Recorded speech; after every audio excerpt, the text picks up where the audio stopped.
Hindi. Hindi ko na sana pinagmasdan.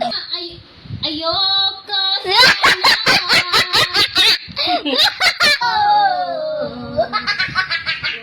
Ikaw. Ikaw!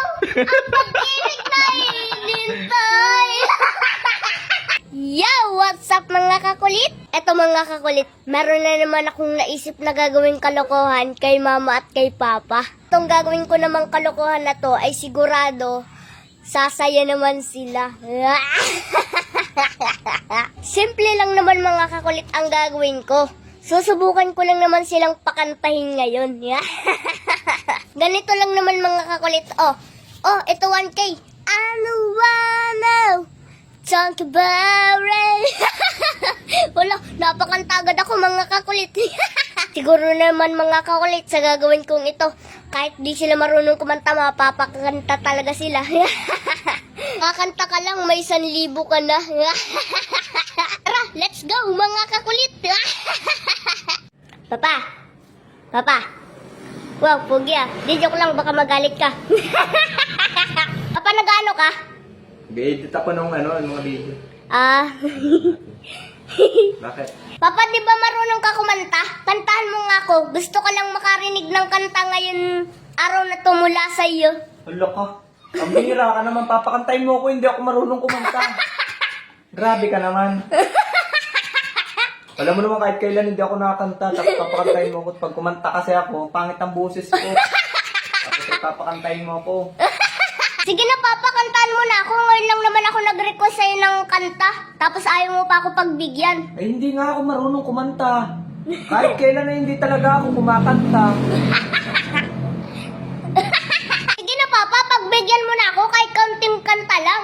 Ayoko nga, hindi ako marunong kumanta. Si mama mo nga, kahit pakantayin ako, hindi ako na kumakanta. Tapos ito, papakantayin mo ako. Hindi naman talaga ako marunong. Hindi pa nga ako kumakanta, pinagtatawanan mo na lalo na pag kumanta na ako. Papa, hindi mo ba talaga ako kakantahan? Hindi. Hindi ko na sana pinagmasdan ang iyong ganda. At hindi ko na rin sana pinansin pa bawat ngiti mong may gayuna. Dahil sa akala ko, hindi ako marunong kumanta. Dahil sa 1,000 ay napakanta ako. Okay na? Ano, okay na? Wow, Papa! Ano, pwede na. Diba? Sabi mo, Papa, hindi ka marunong kumanta. Hindi. Alam mo, magaling talaga ako kumanta. Kaya lang ako hindi kumakanta kasi nga ako nahihiya. Kasi yung boses ko ang pangit talaga. Kaya ngayon, dahil sa kagustuhan mo, pinagbigyan kita. O, kinantahan kita. Okay na. Masaya ka na. Kinantahan na kita. Mama! No. Wow! Blooming ah. Hindi, joke lang. Baka magalit ka. Mama, ano yung ginagawa mo? Yung cellphone. Ganito, Mama, may papagawa ko sa'yo. Ngayon lang naman ako re-request sa'yo ng ganito. Sana pagbigyan mo na ako. Yun.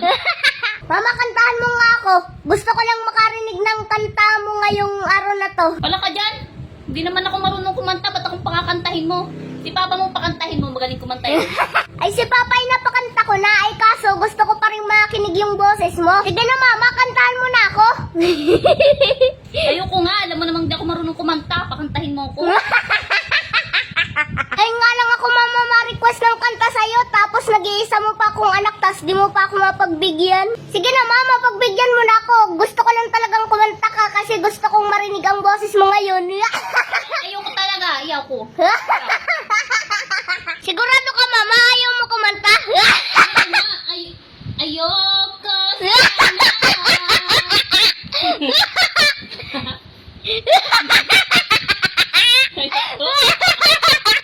na ikaw ay mawawala. Wasak naman ang aking mundo.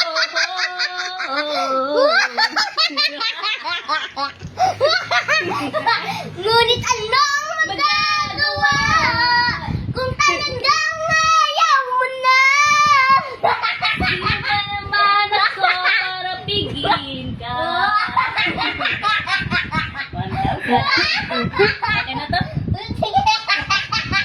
Ay, sa. Sige mama, sabay tayo.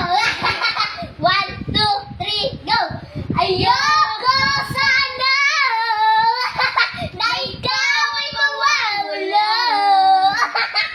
Mawawasak lamang ang aking mundo. Ngunit ano Ano magagawa kung talagang ayaw mo na?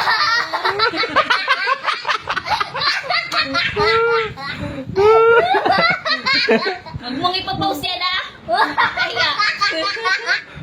Huwag mo yan ipapause, ah. Ikaw naman ang papakantahin ko. Ngayon, ikaw naman, Notoy, ang kumanta. Ikaw? Ikaw. Ikaw! Ang pag-ibig na inintay! Sa akin ang may kapal. Parang mali na. Ka, sa buhay ko, ligaya at pag-ibig ko, ikaw! Sala na sa tono. Yung nagpapakanta, hindi rin naman pala marunong kumanta.